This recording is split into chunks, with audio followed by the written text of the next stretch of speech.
Essa música não sai da minha cabeça. Seja muito bem-vindo para você aí.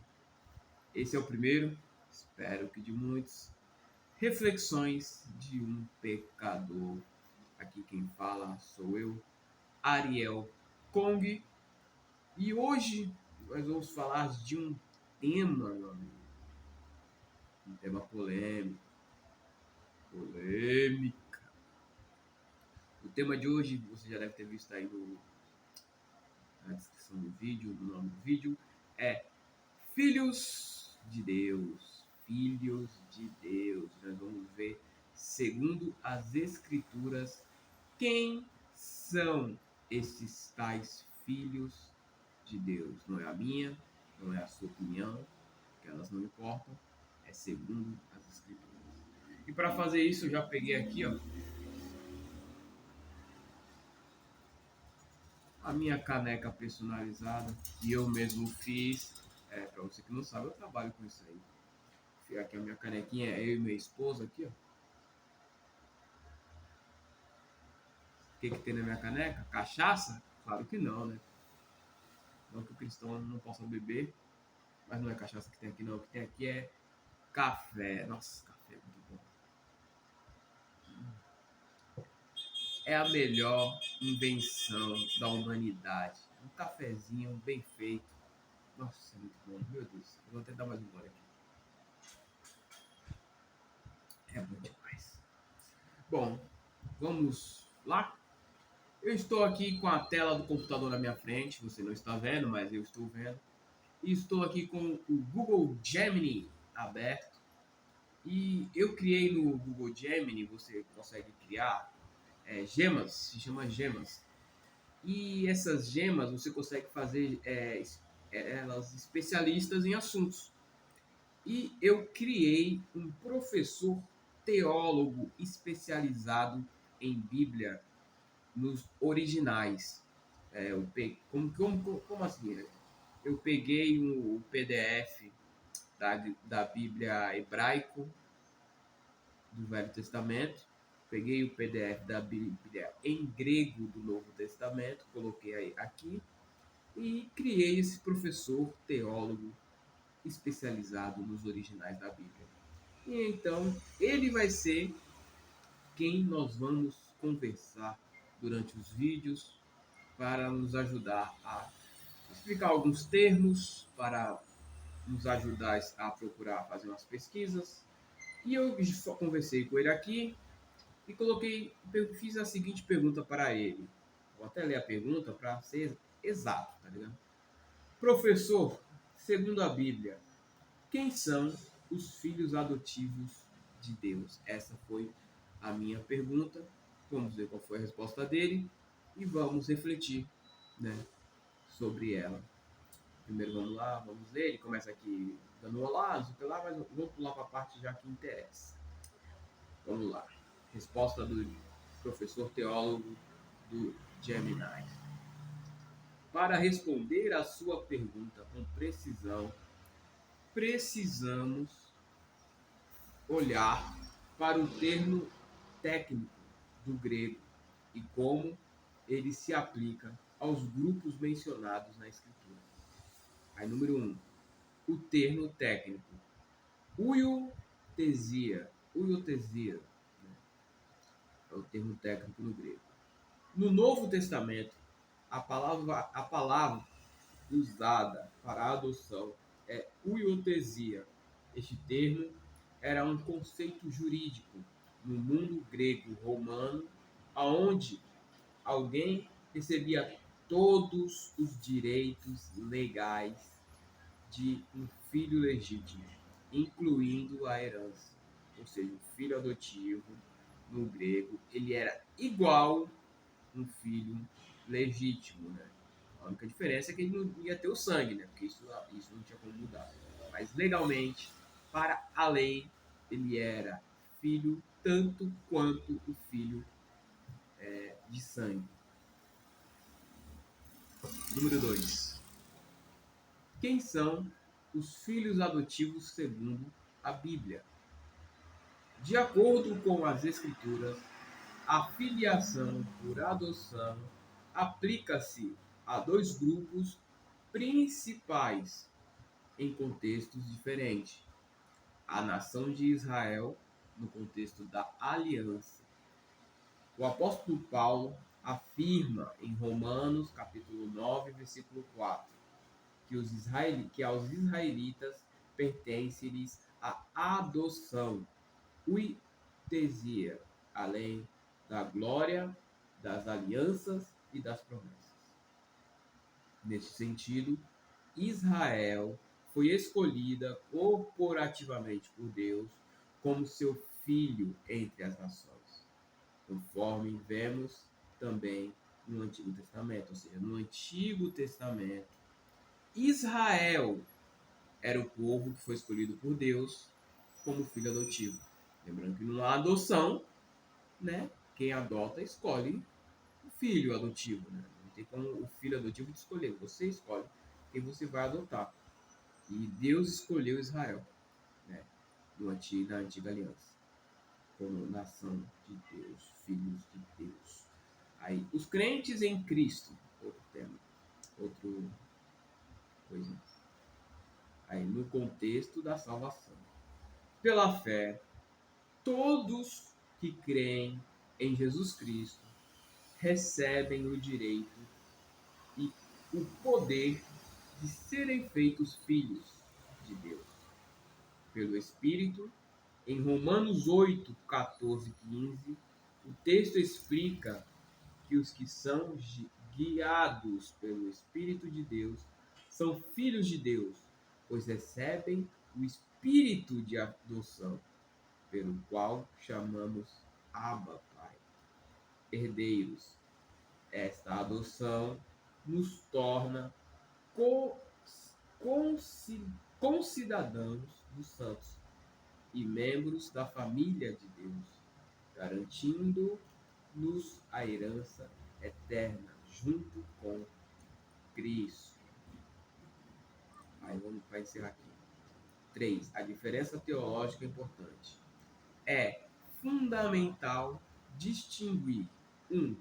Jesus Cristo é o Filho unigênito, único da mesma naturalidade. No grego, de João 11, ele era Deus. Desculpa, João 11 não. João 1:1, ele era Deus, que é aquele o Hylogos, né?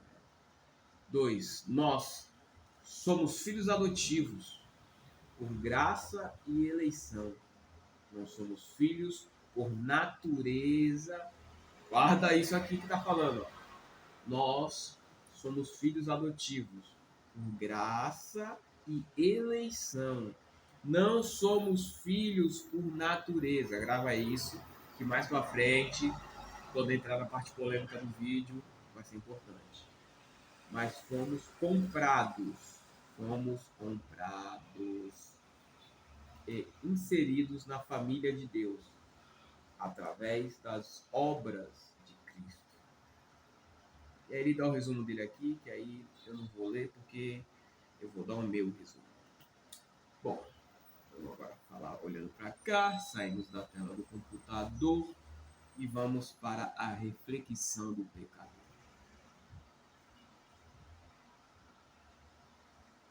Café é muito bom. Café. Tome café. Café é muito bom. Vamos lá. Aqui nós vimos, agora falando sério, quem são os filhos de Deus. Eu acho que não resta dúvidas quem são os filhos de Deus segundo as Escrituras. No antigo pacto, na antiga aliança, filho de Deus era a nação de Israel. Era a nação que foi escolhida para levar aí esse nome. Aí vem aquele versículo de João, muito conhecido, todo protestante conhece. Veio para os seus, e os seus não o receberam, mas a todos quantos o receberam, deu-lhe o poder, essa palavra é muito importante, poder de serem feitos filhos de Deus. O que essa palavra quer dizer? Israel era filho de Deus. Eles eram o povo de Deus, escolhido por Deus. Jesus veio para eles, o Cristo, o Messias que eles tanto esperavam, e eles não quiseram ele. E a partir daquele momento que Cristo morre, todos, literalmente, todo mundo, em qualquer lugar, em qualquer país, em qualquer religião, que aceitar Jesus Cristo como seu Senhor, como seu Salvador, é feito filho de Deus. Então, responder à pergunta: quem é filho de Deus? Aquele que aceita Jesus Cristo. Aquele que aceita que Jesus Cristo era o Filho de Deus unigênito, que veio ao mundo, estava com Deus antes do mundo, se fez carne, encarnou em forma de homem, não pecou, morreu sem ter pecado para pagar pelos nossos pecados e agora é o nosso Salvador. Todo aquele que aceita o sacrifício de Jesus Cristo para remir o seu pecado, que aceita que Jesus Cristo é o Senhor, este é filho de Deus a partir do sacrifício do Cristo. Antes era Israel, após o sacrifício do Cristo. Filho de Deus, usando uma nomenclatura, são os cristãos. Somente os cristãos. Ah, mas eu sou uma pessoa boa, mas eu sou ateu. Você não é filho de Deus. Aí agora nós entramos na parte polêmica. Ah, mas eu sou uma ótima pessoa, eu ajudo as pessoas, mas eu sou espírita. Você não é filho de Deus. Ah, não, mas pô, eu não posso ver um pobre que eu dou dinheiro pro pobrinho. Meu amigo, mas se você não aceitou Jesus Cristo, se você não aceitou Jesus Cristo como seu Senhor, eu tenho que te falar, você não é filho de Deus. O fato de você ter uma qualidade, o fato de você ter algo bom, não faz de você filho de Deus. E pior ainda, que a gente escuta por aí, todo mundo se diz filho de Deus. Às vezes a gente vê um cara aí que é um desgraçado. Um desgraçado é aquele cara que tu olha e fala, que lixo esse cara. E ele fala, eu também sou filho de Deus. Não, você não é filho de Deus. Não é nem por você ser pecador, porque eu sou pecador. Todos somos pecadores. Não é porque se você não aceitou Jesus Cristo como seu Senhor e Salvador, você não é filho de Deus. Filho de Deus não é quem é bom, não é quem ajuda pobre, não é quem é fiel com a esposa. Isso tudo um cristão tem que fazer. Porque quando você é transformado pelo Espírito de Deus, quando você é tocado pelo Espírito Santo, automaticamente na sua vida você vai querer fazer as coisas certas, você vai querer fazer coisas boas, porque o Espírito de Deus está tocando em você. Mas não é porque você faz essas coisas que você vira filho de Deus, mas você faz essas coisas porque você é filho de Deus, entendeu? As obras não vêm para te fazer filho de Deus. Você faz as obras porque você é. E nós vemos aí muita gente se declarando filho de Deus sem ser. E aí, quando acontece alguma coisa ruim com uma pessoa, ela coloca a culpa em Deus. Aí fala, pô, mas eu sou teu filho.